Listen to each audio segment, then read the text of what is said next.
After winning independence in 1966, Botswana policymakers did something rare in Africa.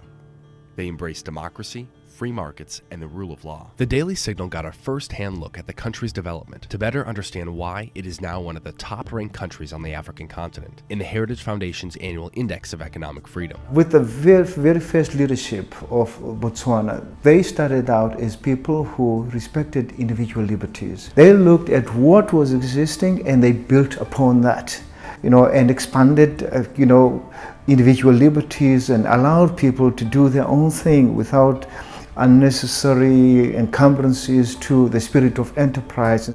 Economic freedom is very important for economic development for a simple reason that to measure the success of any country, you measure the success of its private sector development, as simply as that. The measure of success of any development should be measured on the individuals, the people that live in that country.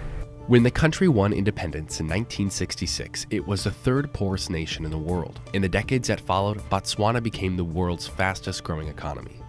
There is no longer room for debate in terms of which economic policies, economic system delivers. They will see the correlation between economic freedom and high economic growth rate and improvements in the socio-economic conditions of people.